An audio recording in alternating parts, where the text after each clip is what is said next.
Well, we'll just go to our first question right here. It says, what are some of the circumstances for which you have had a reset button in your life? I know there's many, but if anybody wants to share? Josh? When you have a bad day at work, you start over. That's true. When I say like we're not perfect, we all make mistakes. We're all human, and there's always a situation in our life where we wish we had a reset button. And I know that a lot of us probably have an experience where we have had something happen, and at the end you're like, oh man, I wish I could go back and not have done that, or ask for forgiveness. And that's a moment when you wish you had one of the like easy buttons from like the Staples commercials, you know? So I know that, I'm not sure if you guys want to share anything that you guys wish you guys had a reset button for. Anybody else? Yes. You say something, even one word or a few words, and go, oh my gosh, I wish I didn't say that. You could just reset it and erase that part. Right. You don't realize sometimes what you say until you say it. Kind of like me. I told Pastor Allen I would do this today, and I wish I could reset. Anybody else? Yeah. He's talking about. Oh. Anybody else over here on this side? Yes, Ruby.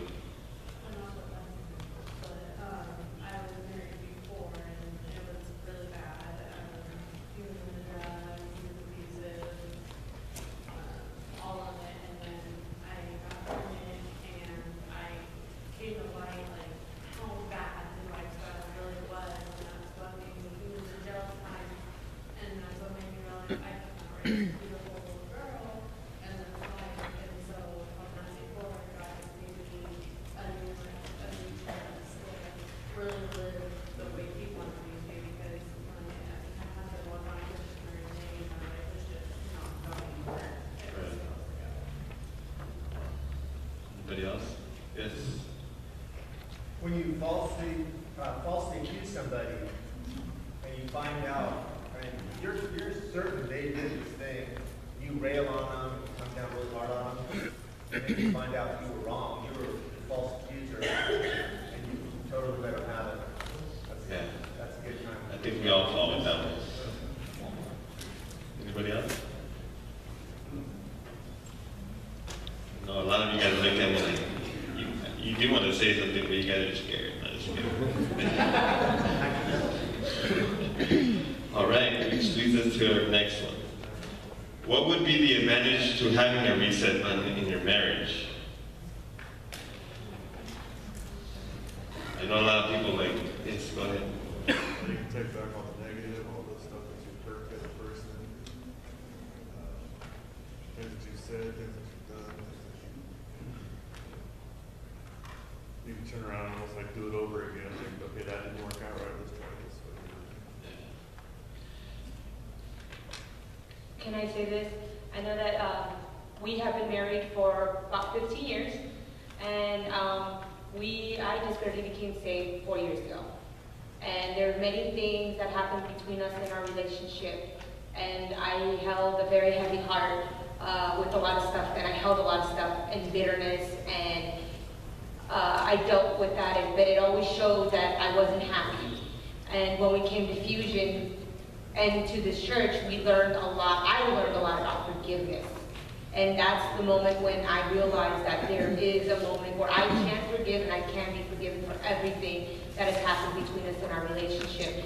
And I know that for us, it was a big advantage having to be able to press the reset button to get us to continue on being happily married with our kids, and to show them that, hey, this is how marriage is supposed to be, and it's not what the world is showing you out there. You can't easily just divorce someone just because it's not working out. You know, we make it work, and those are one of the moments that that's the advantage of having a reset button, is because we were able to start over. And I can say honestly, the first 10 years of our marriage are nothing compared now to what we have these last 4 years since we've been saved. Yeah, that's true. We feel like we barely got married through this, just because of Fusion. Yes? Well, yesterday it was my 34th year wedding anniversary. And I say 34 because the first 2 years I was not married. But it was very hard, very, very hard because my husband and I, it was like what you call, they said love at first, whatever, but I think it was, yes, not the love, it was something else. And I don't recommend this to a lot of people. It worked for me because I'm still here, I'm still married to my husband, but it was really, really, really hard. It's just like, so a lot of things, they were said because of the language barrier, because he didn't know Spanish, I didn't know English. And so, my gosh, there were times like when I just wanted to come on Blue and just tell him how this Mexican lady felt about it. But I had to hold because I didn't know, he wasn't going to understand me anyway. But one day I said, okay, I know what I need to learn first, and my English. So, you only understood that look. But, yes, very hard, but you know what? I mean, a marriage is like a plant. You have to water it every day, and like there were times like I would not speak to him for a whole week or whatever, and if I will find him on the hallway, honey, believe it or not, but I wanted to and stop. But and then I will start all over again and all over again. And today, 36 years later, I mean, there is no question about it that we love. That we have that love right there. I love my husband, he loves me, but it takes a lot. It takes a lot. That's true. Anybody else? No? Anybody else? Anybody else wish they had a reset button? Okay, well, let's go to our next question. It says right here, Mark says that we do have a reset button in life. What do you think that is? How do you think it works? How do you think it works? Yes. Our reset button is the word. That's how we reset it. When we get a little baffled on things, I'll go to the Bible and find out what's going to work best for us and do it the right way, And that's how we actually, okay, let's stop, let's pray real quick, let's talk to God for a minute. And that kind of hits the reset button, feel the pressure come off you, keep going. Good. That means I don't have to go hide in the closet anymore when you should cool down. Yes? He just said the perfect phrase. I go to the Word and see what it says, and I do it the right way. I do it the right way. That is so important. Instead of doing it my way, I do it the right way. In other words, the way the Lord says to do it. That's what we have to implement. Because when we implement the Word, it doesn't return void. It might take a little while to return positive, but it doesn't return void. Lucy? I think forgiveness, whether you come to the Lord to ask for forgiveness or in your situation in life, you forgive whatever. Because when we're angry, it's usually something that we just need to forgive and move on. So I think forgiving is like the reset button. Yeah. Frank? Well, keep it rated on. It's religion. When Sylvia and I got married, we were not Christians. And she had 4 kids, I had 4 kids. My kids are dopers, hers were clean. So, we had a lot of problems there. And actually we were, after 5 years, just about to go our separate ways. And then we both went to church and got saved. And the Lord just changed both of our hearts. And He healed. I've been physically healed, but He healed our emotions, both of us. And the old things didn't come back when we get into, we still had arguments. But the stuff that was behind us was behind us. It was no more brought to our attention or, you know, and so the Lord bless us. I had 35 years with her. Wow, 35. Josh, you had your hand? Yeah, I would say that love could be a reset button because regardless of whatever argument or troubles you're going through, there's still something that you love about that person, or that we're supposed to love about everybody, whether they're being mean or it's not going your way. You're still supposed to love everybody. Show that. It's true. I think it all comes down to just a simple act of forgiveness, simply forgiving someone and just letting it go, not bringing it back up. I think that's what a reset button is, just saying, I forgive you, and I'm not going to throw it in your face anymore. This is the reset button, forgiveness. Yeah, and we're going to get to that down in the next chapter. But yes, that is true. That's true. I think one of the big parts of the reset button is we have to crucify I. You know, because all of our problems really come about I deserve this, I want this, you know, and we need to crucify I. And what does God want for us? That's true. You know? All right. Yes. A scripture that comes to mind is Ephesians chapter 6. Because when your spouse is ticking you off, and it's true, they do. All our spouses do at times. The scripture says your battle is not against flesh and blood. That would be your spouse. And if you're thinking about what's going on in your marriage, it's not against your spouse. We see the spouse, so we think it's the spouse. But your battle is not against flesh and blood. Your battle is against principalities of darkness, rulers and authorities in high places. So we need to pray against the principalities of darkness, the rulers and authorities in high places that might be driving your spouse to say things or do things that might be not loving. And if you do that, you're coming against the source of the problem.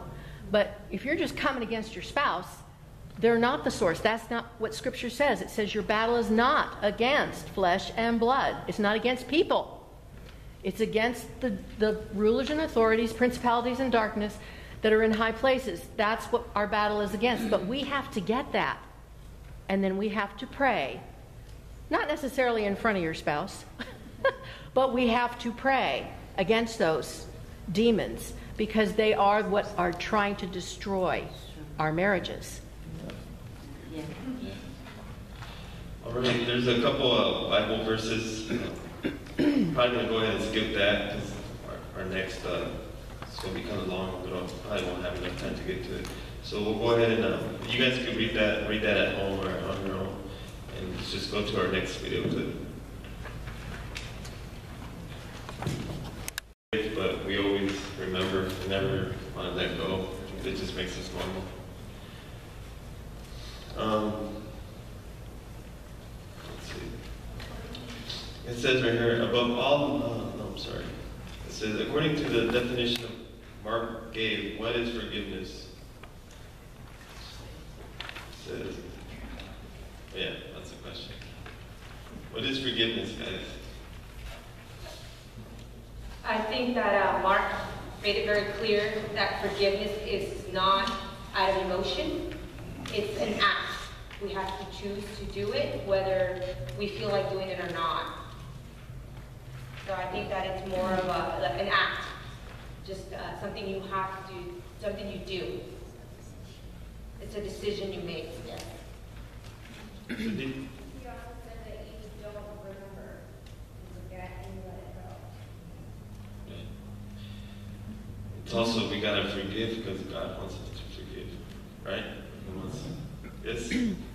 I heard a pastor teach one time that forgiveness, when you know you've truly forgiven someone, the emotional turmoil that you feel inside doesn't come up anymore. And then you know you've really let it go. You've really forgiven them.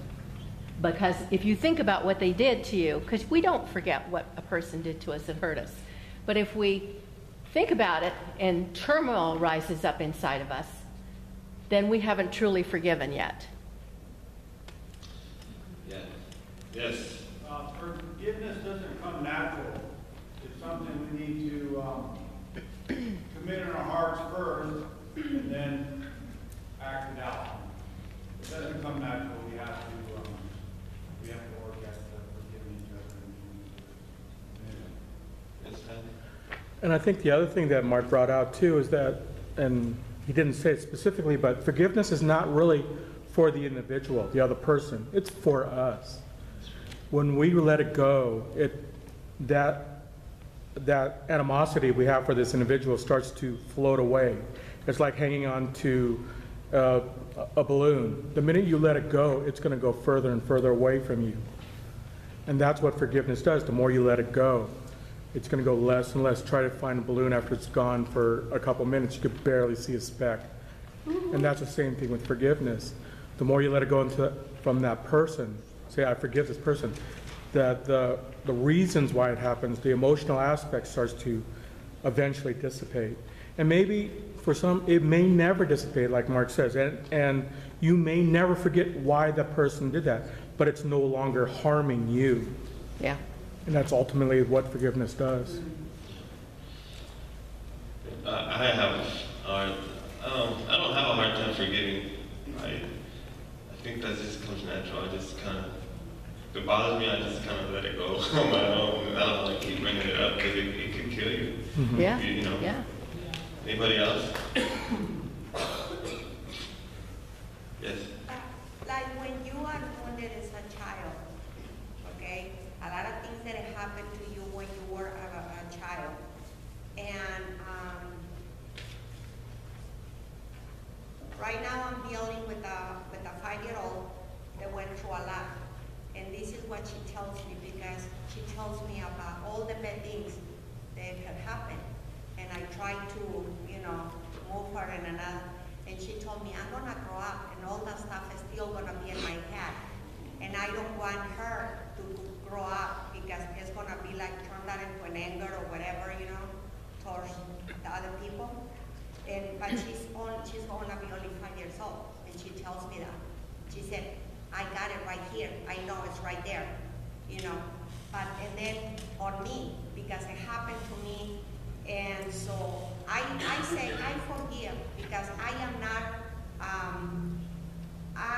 I don't like to have enemies. I'm a person that, but if I can go deep in my heart, I can still find a lot of little things.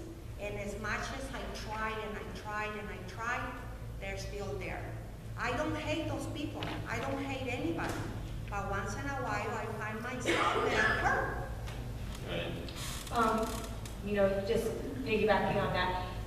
When it comes down to remembering things, the one thing we have to remember, remembering and keeping festering on something is only hurting us. Yeah.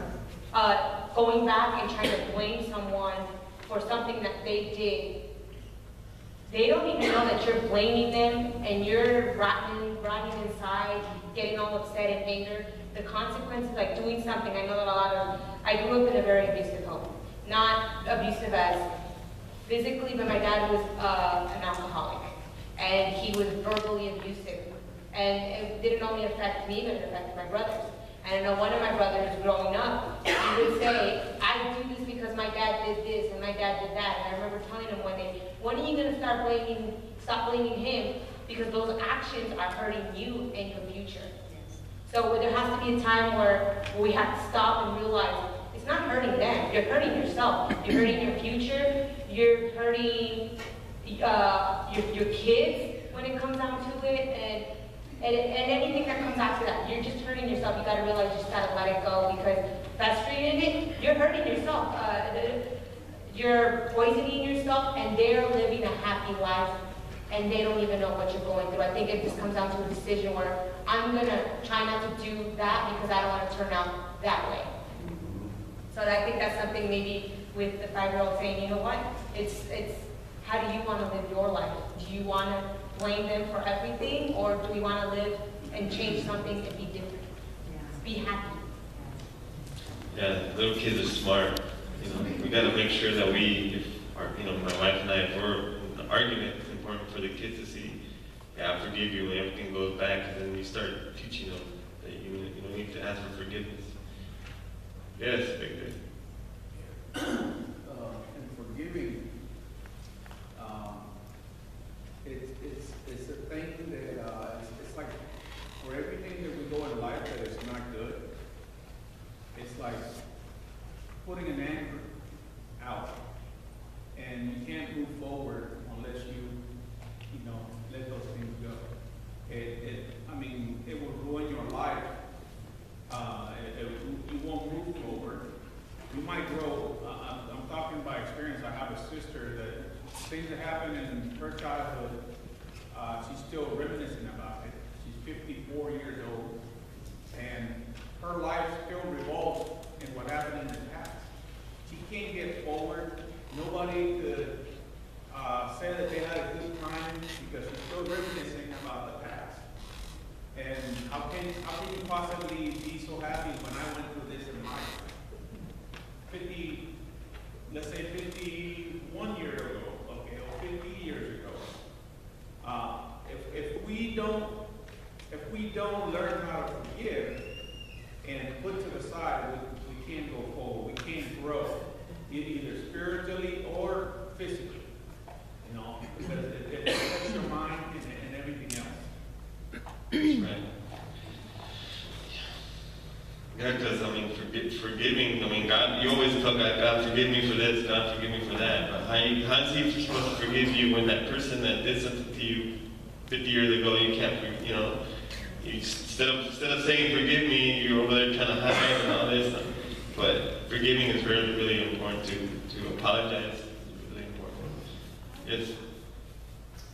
It just says in the Word that out of the abundance of your heart, your mouth speaks. And if you have unforgiveness in your heart, you are going to speak about it to your spouse or to others. And it just should be a wake-up call to yourself that you're harboring unforgiveness, and you need to forgive so you can be free from that burden. The next one says, why is forgiveness not optional? And as you know, a lot of people says, God wants us to forgive. You need to forgive. You need to forgive. I'm sorry. Yes. God says that He forgives us, so we have to forgive others first. He's going to forgive us for our sins, so we have to forgive others. But I would just like to say one thing. When my husband walked out on our marriage, at a certain point, and he was hateful, and at a certain point, as a Christian, I was required to forgive him. And so the Lord gave me a vision of the jet black duffel bag, and it was partway zipped open, and what I saw was a stack of 8.5 by 11 paper, and I put my hand on top of the top piece of paper, and it stuck to my fingers. And when it came up, it was one of the problems in our marriage.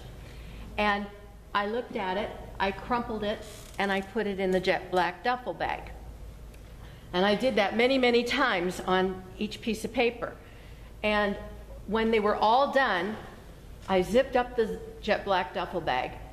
I carried it to the foot of the cross, to the feet of Jesus. I prayed over the problems, because on the side of the jet black duffel bag it said problems. And it had his name. And I knelt down at the foot of the cross, at the feet of Jesus, and I prayed over it. And when I got up, I left the jet black duffel bag at the feet of Jesus for Him to handle. That vision is really helpful in any problem. You can have a whole pile of jet black duffel bags, different sizes with people's names or boss or whatever the problem is, and you pray and you put those problems at the feet of Jesus for Him to handle. And it doesn't matter what the problem is. He's the one that can handle it. If you when you walk away, what it does is it gives you a visual of leaving the problems with Jesus. Because when we pray for somebody, for ourselves or problems, and then we get up and walk away, we take our brain with us. We start thinking and running the tape of the problems. So what we have to do is leave it with Jesus. And I have a friend who did this for her ministry. And she said at one point she started running the tape. And she said, I opened the jet black duffel bag.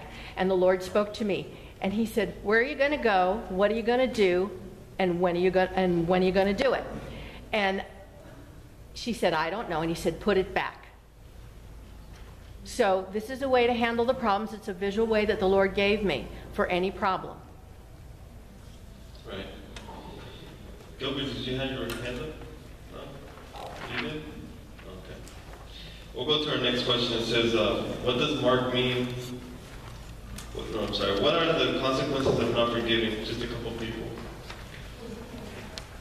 Well, the consequences that for me, the consequences, like I said, Jesus won't forgive you, so you need to forgive so God can forgive you. All right, let's see. Moving on, we're losing time. How is forgiving different from forgetting? Lucy. We'll never forget. Like a lot of other people right here saying that, oh, I remember they did this to me, I remember what they did to me 50 years ago. We never forget. God doesn't implant us with a little thing, okay, so you forgive him, I'm going to erase it. We have to choose to just not think about it. We have to, forgiving is an action. If we go by, oh, if I remember they did this, I'm going to not forgive them because I still harbor feelings about it. But God didn't make us that way. God wanted us to come from our heart and truly have that act to say, I forgive you. God wanted us to forgive one another for stuff. And if it was that easy, I don't think that life would be hard here. What's the point? God gave us the option to forgive, and that's what he wants us to do. And I think those are one of the challenges as Christians we face, that a lot of us harbor unforgiveness because we're constantly, we could say we've forgiven, but then you bring it up with someone and say, oh, they did this to me, oh, they did that to me. And it's like, okay, well, you just brought it back up. Did you really forgive?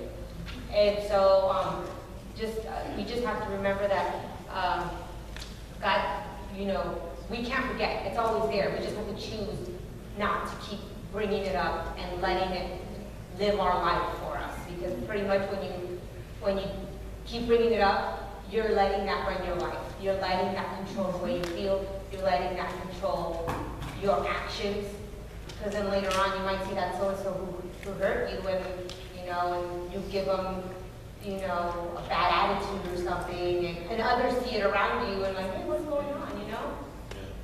So we gotta forgive, forget, throw it away. Okay, there's a couple more Bible verses, but we'll go ahead and skip that. We want to get straight to the story of David and Bathsheba. If you want to go ahead and read it. It's kind of long, so just read with us. Well, since we're running out of time, I'm just going to summarize. You guys all know the story of David and Bathsheba, how David saw Bathsheba. She was baby. He called for her. She was married, but he still slept with her. She ended up pregnant. She sent word to him saying that, hey, I'm pregnant. He tried to cover it up by sending for her husband to come back for more. Try to trick him into sleeping with her so that he could say that, oh, she had the pregnancy, and he refused to lay with his wife while his men were out fighting. David got him drunk, tried to convince him to go home again, and he wouldn't. So what he did in the end was he ended up ordering his commander to send him out in the fiercest fighting and to get him killed. And in the end, he ended up killing Bathsheba's husband, and then he took her as a wife and had his baby. So that's the story of David and Bathsheba. Keep your eyes in your own home. We're going to have a video clip on the next one. We'll come back to you.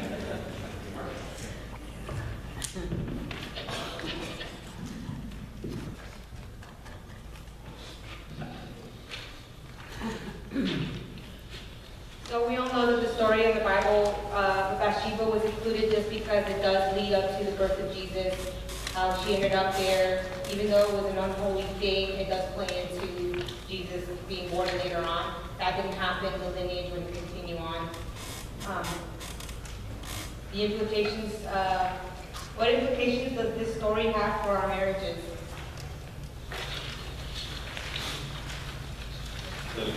What page? We're in the back of the first page, at the bottom. Says, what implication does this story have for our marriages? Yes, please. That God can turn anything into something beautiful and more peaceful. There it is. We can close with that. Have a good day. We have one more video clip, correct? Yes. Let's go ahead and play it. Yes? Is there, oh yeah, that is story. Okay.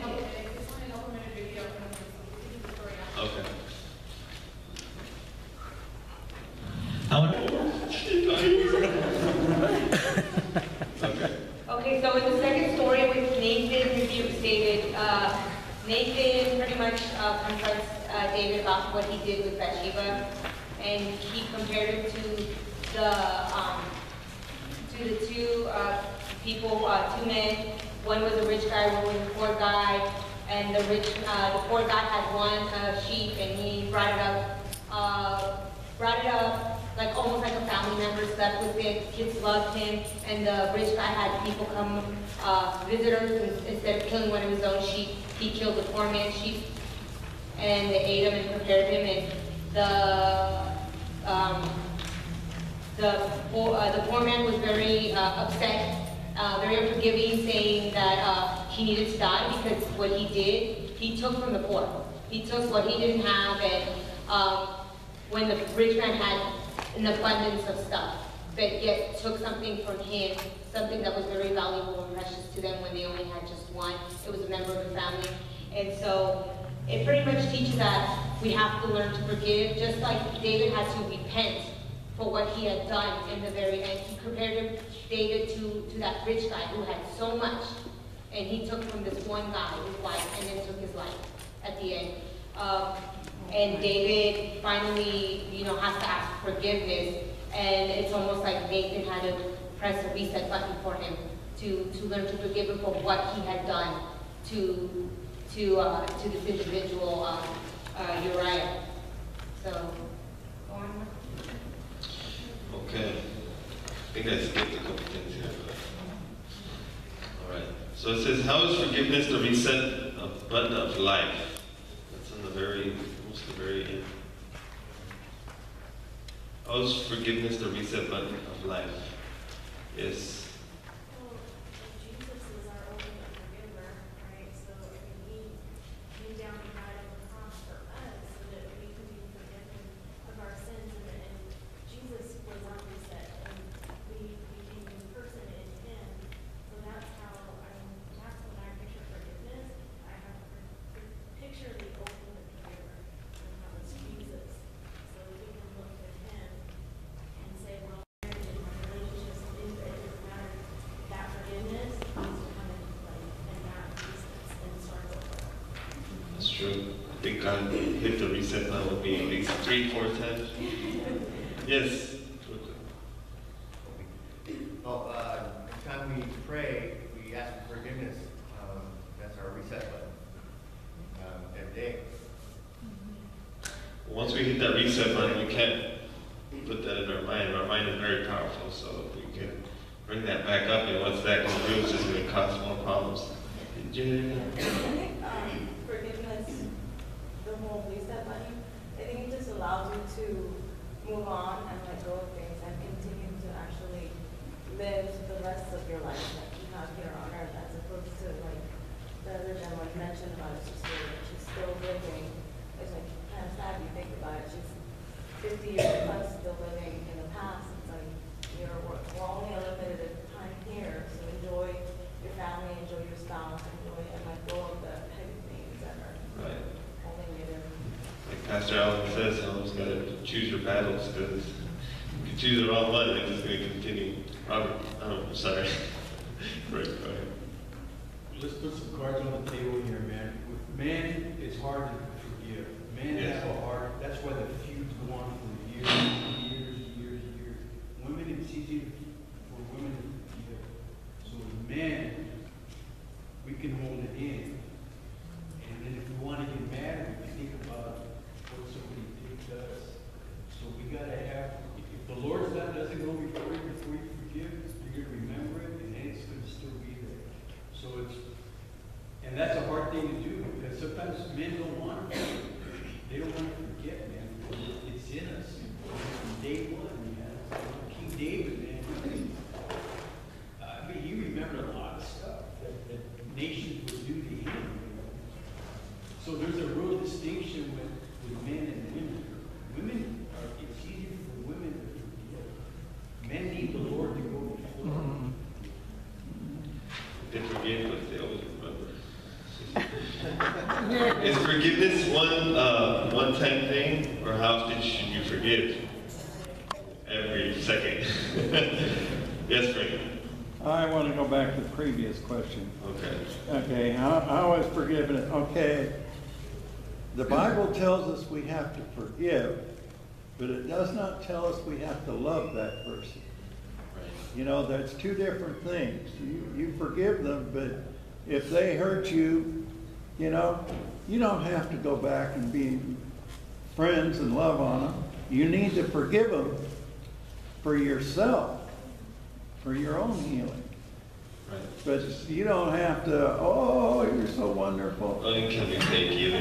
You gotta love them from afar, you know. Yes. I heard a pastor say a while back, if you keep looking in the rearview mirror, you're gonna hit somebody in front of you. So you just keep going forward, keep looking forward. Don't look in that rearview mirror, because every time you do it, it brings up bad feelings and hurt somebody. Right. So you just keep moving forward. That's why Pastor Allen says always look forward. Very quick. What Mr. Robles say is so true, because I have we were 5 brothers, 6 brothers, and 4 girls, and my brothers hold it in, and I have my 21-year-old. He passed away in 1990, and that in January the 13th, but in December. He was sitting on the steps in my house crying, bawling, because he said that about all the hurt that my father had passed to him. And I was telling him, you need to forgive him, you need to forgive him. He didn't know any better and stuff like that, and he was just telling me, I can't. So now, you know, after he passed away, I see my father crying for my brother when he died. You know, and I thought to myself, I was just wondering that I always see my brother was able to forgive my father, you know, but I didn't know Christ then either myself, so I just, what I knew I would say, you need to forgive him, you know. All right, the next question says, how easy is it for you to forgive? For me, I think it's easy to forgive. I try. She might disagree, but I try to forgive. Well, she laughs. Yeah, she laughs. No, I laugh because it's true. It is easy for him to forgive, but I know, like myself and a lot of us in here, it's really hard because we put too much of our emotion into it. Because we're humans and we run on emotions. So for him, it's easy. For a lot of us, it's hard. It's hard to just go and say, I forgive you. Yes. Or not even to say it, but to feel it, you know, to mean it. Yeah. The other thing, just don't talk about my chargers because then I won't forgive you. Let's go to the next question real quick. It says, what do you need to do in order to forgive your spouse? You know, forgiving the spouse is not easy for many people, but I think in order to be willing to forgive, you also have to be willing to accept. To accept the situation the way it is so that you can move on. Like Victor said, to move forward from that. So therefore, the person forgiving can forgive just as long as the person receiving that forgiveness can forget what it was that they're doing wrong in order to cause stress or cause ill feelings towards the person being hurt, you know what I mean? So, I think that's the way to read forgiveness is a two-part word, you know, you gotta be willing to accept the situation the way it is to be able to move on. Right. Hold on. Go ahead. I think it's important to humble yourself and wash your face, just like Jesus did. That's good. Okay, go ahead. I kind of agree with Harvey when he says, but what reminds me is, do you remember Justin, right? Okay, he used to, one day he came in here and he gave a little bit of wisdom, dude, you're not even crooked. In the word it says that if you do not forgive, not only are you not going to be forgiven, but you take away the other person's forgiveness. And that, when I heard that, I was like, oh, wow, you know, I didn't realize that. So it's easy for me to forgive. Now, I have to pray a lot on being able to forget. I have to ask the Lord to truly help me forgive. As Lucia said, you know, it's always going to be there. But when you're healed from whatever hurt it is, it's not brought up again. And that's what it's like, it's not brought up again when you sin. That's it, go for it. But that healing is necessary for you to be able to fully forgive. If you still harbor that and you still have that, you know, years later, you just haven't fully forgiven somebody. You just haven't received healing. So it goes, I mean, it goes back to forgiving yourself also, but. That's true. Forgiveness is healing to your soul too. Right. Also on that, you know, when you forgive, you forgive, but also you have to feed yourself, you know, a spiritual word, because you need to move forward and move on. And the fruit of the Spirit is where it's going to be at, you know, because, you know, it's the fruit of the Spirit to be able to move forward, you know, with a new mind, and all that. And if you feed yourself with new information that's going to help you out in your life, with your spouse and your everyday life, you know, you will renew your mind, try to filter it, you know, like sift it, and get rid of the old and get into the new, you know, and it's the fruit of the Spirit that needs to show out, you know, like a new fruit comes out, and then another fruit comes out, and you should start showing it within yourself. Sometimes you can start noticing within yourself, like, oh, you know, like I used to think this way, when I used to have this thought that this person did to me, I used to feel this way about it.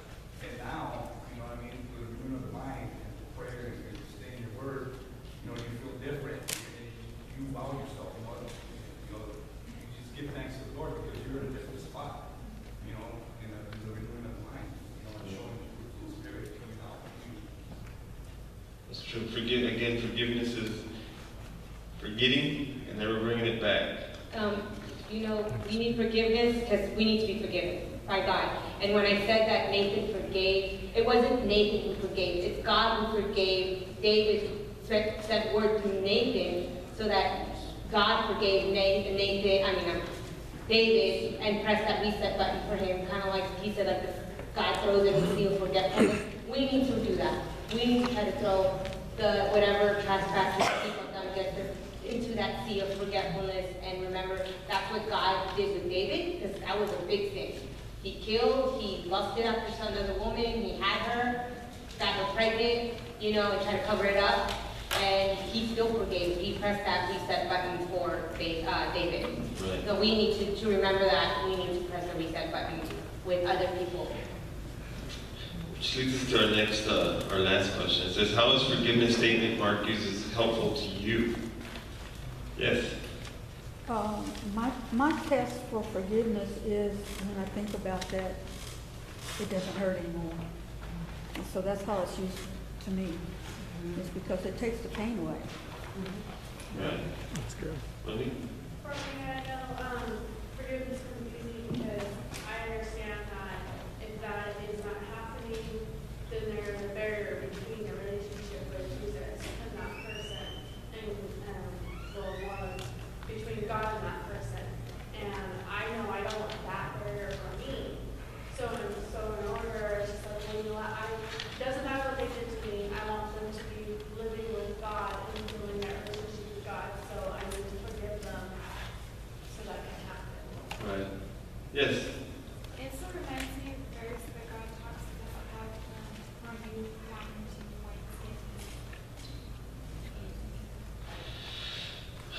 This is a subject that we could just keep going and going and going with, but I mean, it kind of ends our session. And right now we're going to do offerings, so that's going to go around. But I got a couple of reminders for you guys.